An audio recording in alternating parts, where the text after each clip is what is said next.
purpose of this discussion is amoxil. Amoxil is a penicillin antibiotic that fights bacteria.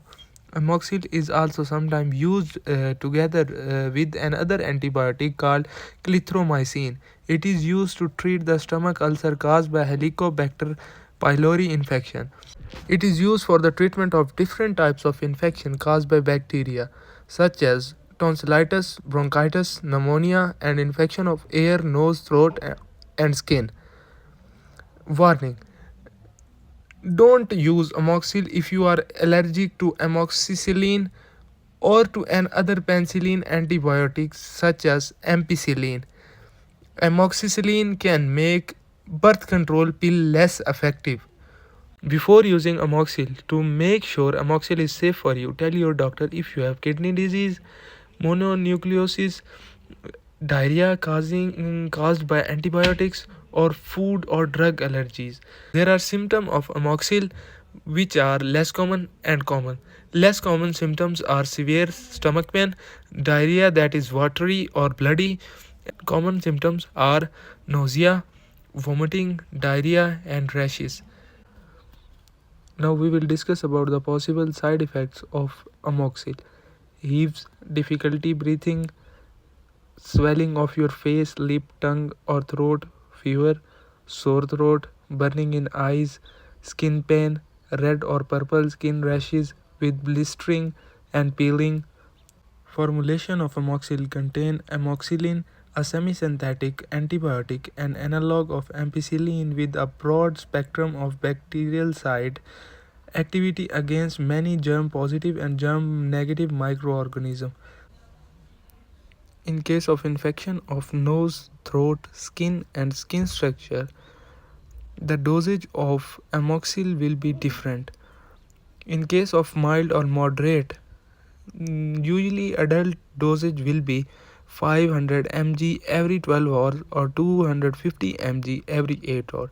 And in case of severe, usually adult dose will be 875 mg every 12 hours and 500 mg every 8 hours. So that's it. Thank you. Man that I love sat me down last night and he told me that it's over, done decision. My name is Durharam from group 3B and today the topic I am going to discuss about is mucolytics. For my presentation, here we go. So basically muco refers to the respiratory mucus and the lytics are the agents that break mucus. So mucolytics break mucus, thus the mucus become less thick and thicky and easier to cough up. Now as we all know, mucus protect the respiratory tube from chemical, mechanical and inflammatory irritants. But in certain diseases, for example chronic obstructive pulmonary diseases, production of mucus which causing difficulty in breathing. On the other hand, the disease like cystic fibrosis defective genes lead to the thicker sticky mucus, difficult to cough out, making breathing difficult. Mucolytics are usually prescribed for chronic productive cough. Mucolytics like N-acetyl L-cysteine, carbamazepine, bromhexine, and ambroxol are prescribed in chronic obstructive pulmonary diseases, while ACE alpha is prescribed in cystic fibrosis. N-acetyl L-cysteine is administered orally, intravenously, and topically in nebulized form.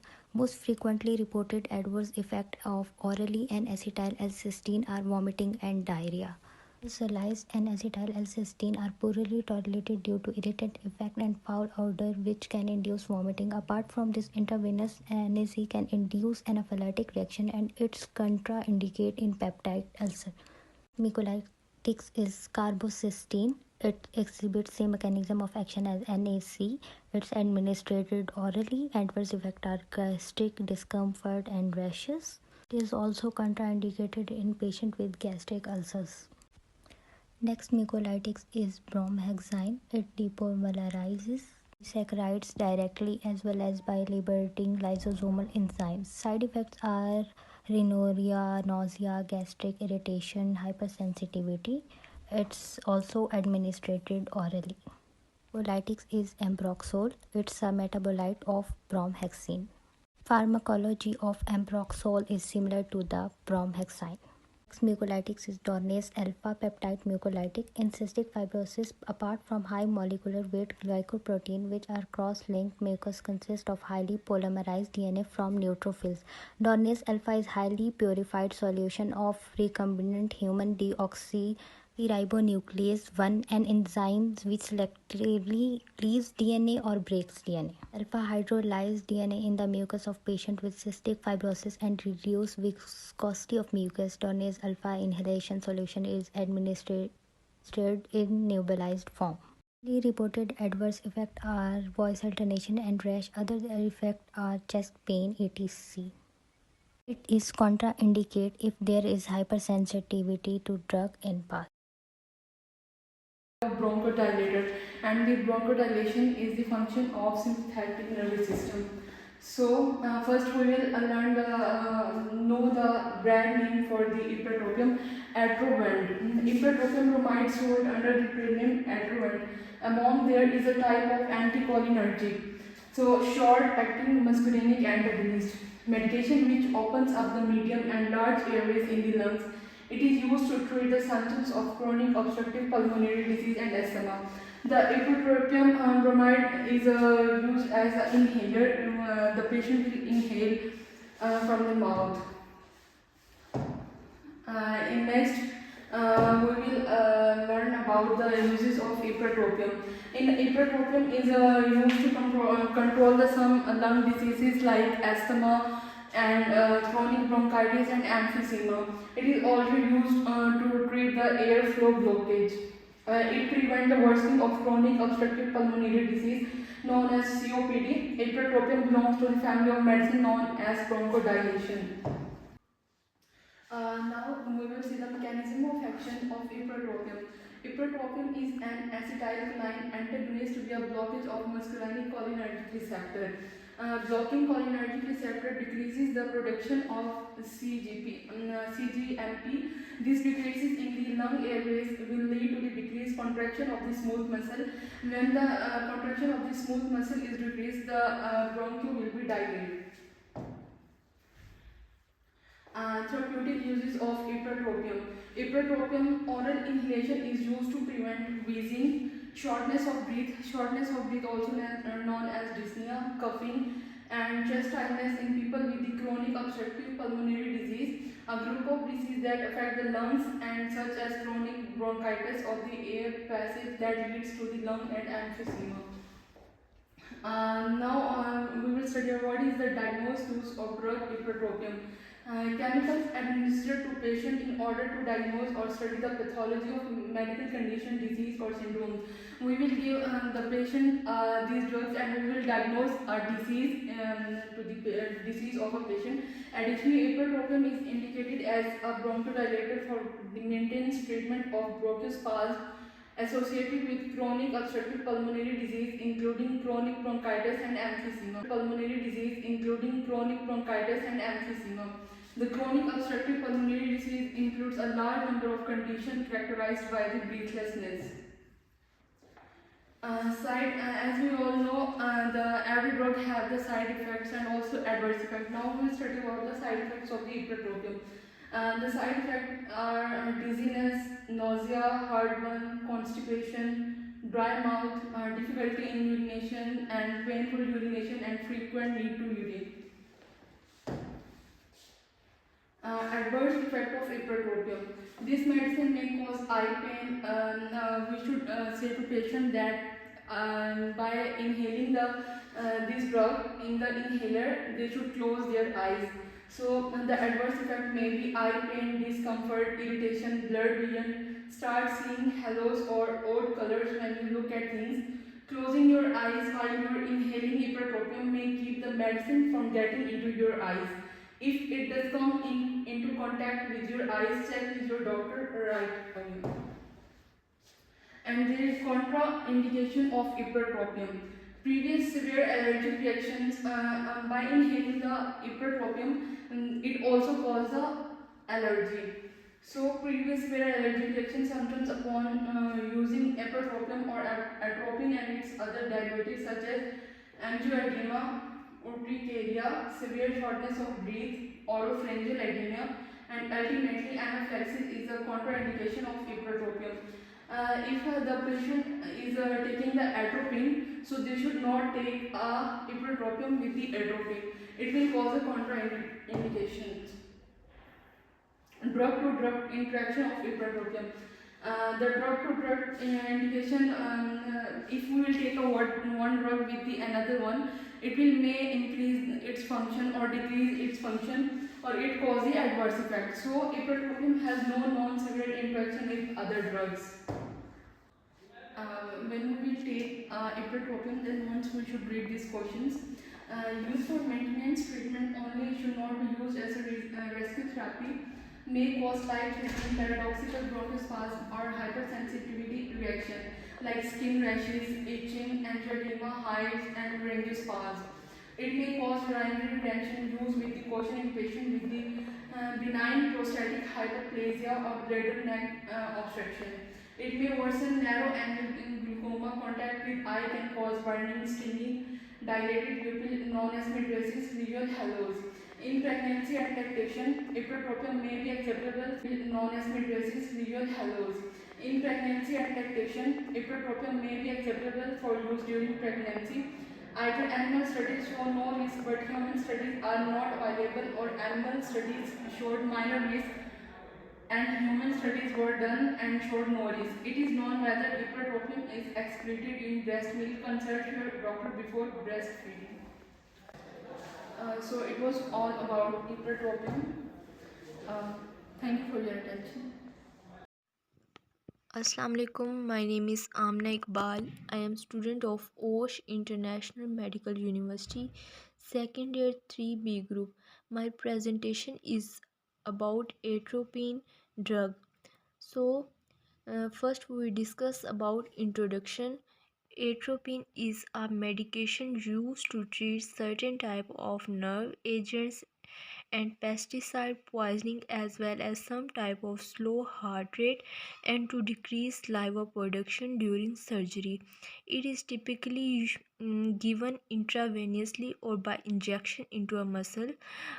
Eye drops are also available, which are used to treat uveitis, inflammation of the iris, choroid and sclera, and early amblyopia, impaired or dim vision.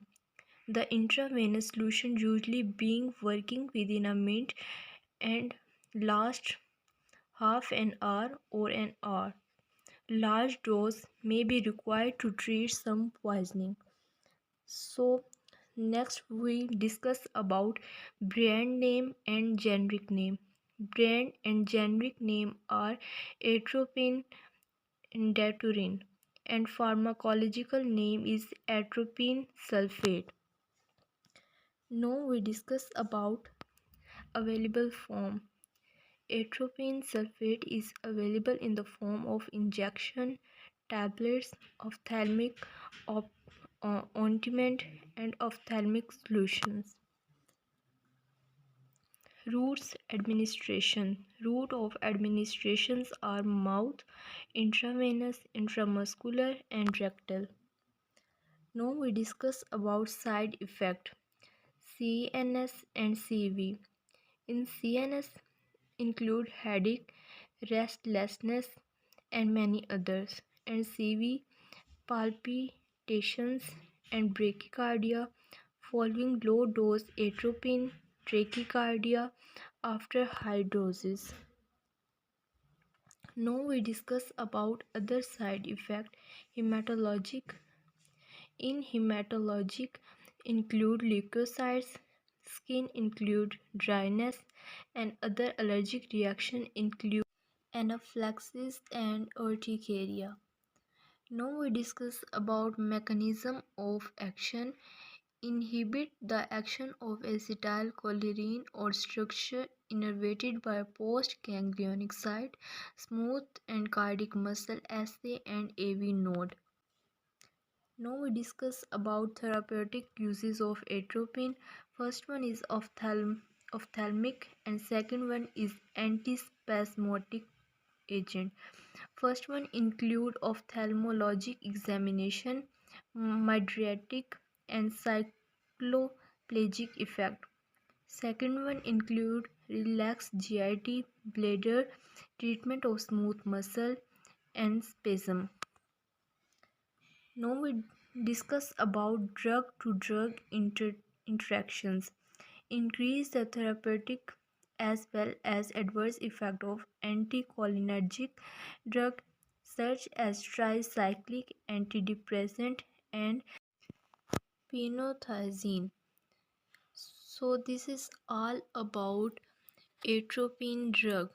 Thank you so much. Um, my name is Berira from 3B Group. Today I will explain about augmentin drugs. First of all, introduction. Augmentin is a brand name for a combination antibiotic medication that contains amoxicillin and clavonate potassium. Amoxicillin is a penicillin type antibiotic, while clavonate potassium is a beta-lactamase inhibitor that helps to prevent bacteria from becoming resistant to amoxicillin. How augmentin work? Amoxicillin is a penicillin type antibiotic that works by inhibiting the synthesis of a bacterial cell wall.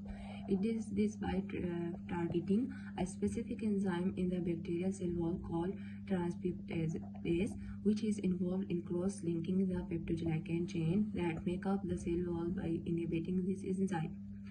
However, some bacteria have evolved ways to resist the effect of antibiotics like amoxicillin.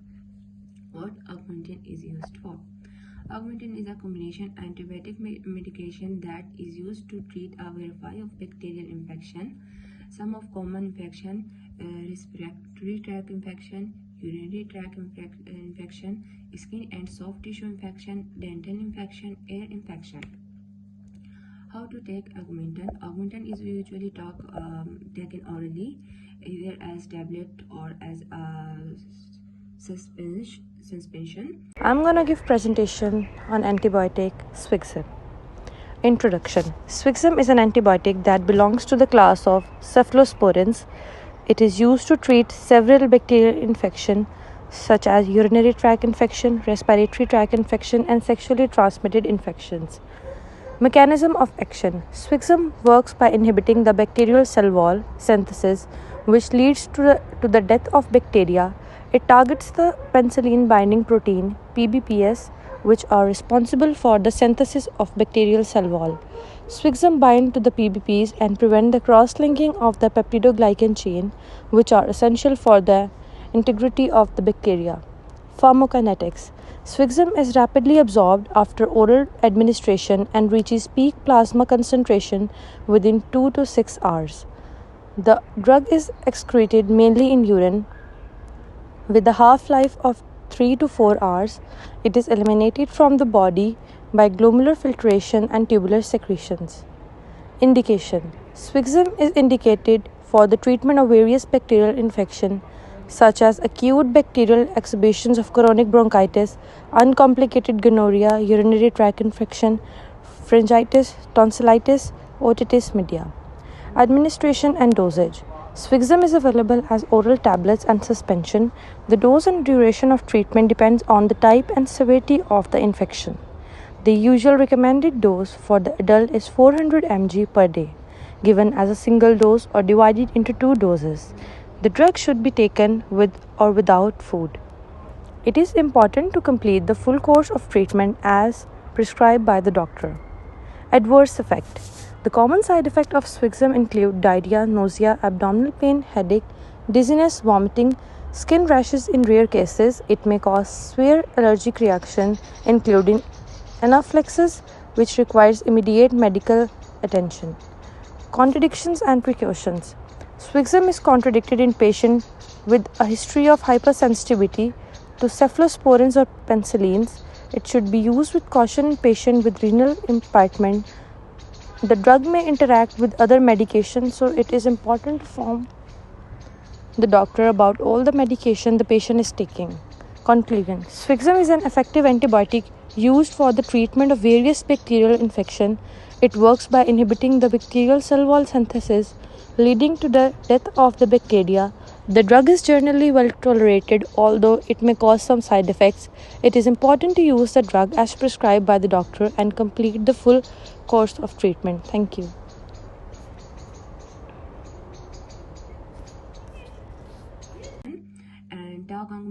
actually as a directed by your healthcare. Augmentin can be taken with or without food. If you are taking the tablet from the augmentin, swallow the tablet with a full glass of water. Don't crush or chew the tablets.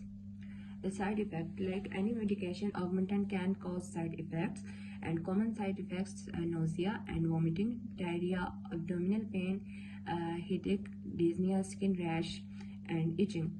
And the side effects are usually met and go away on their own as your body adjusts. And if you have serious side effect like severe skin rash, difficulty breathing or swelling of the face, and dryness, severe diarrhea, conclusion, it's important to always take augmentin as directed by your healthcare provider, and to complete the full course of treatment even if your symptoms improve before the medication is finished.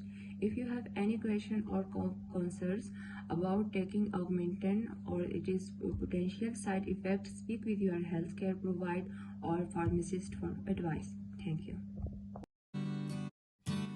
Hello everyone, my name is Adil Imtiaz from Group 3B, second year OSH IMU, and today I am here to discuss about the topic of my presentation, which is antitussive and expectorant. Antitussive. An antitussive greatly describes coughing by working on the cough reflex in the brain. Antitussive medication help a person to cough less often and with less intensity. Expectorant. Expectorant are medicine that act on the mucus so that it is easier to cough up. That should not be confused with an antitussive, which is also used for coughing but instead is used to suppress a cough. Of antitussive and expectorant. An antitussive is a substance that reduces the cough reflection of the brain so you cough less. An expectorant is a substance that makes it easier to expel mucus because it makes mucus less viscous than usual. Impact on the medulla of the brain. Yes, it directly affects cough reflex center in the medulla oblongata by binding to cell receptors. No, it affects the viscosity of the mucus and does not directly impact the medulla. Direct impact on the mucus in antitussive. No, it impacts the coughing reflex and does not directly influence of the mucus. In expectorant, yes, it directly impacts the mucus because it works on make mucus much thinner and lesser viscous. Uses for treating cough due to irritation such as in allergies including high fever or in situations like sinusitis.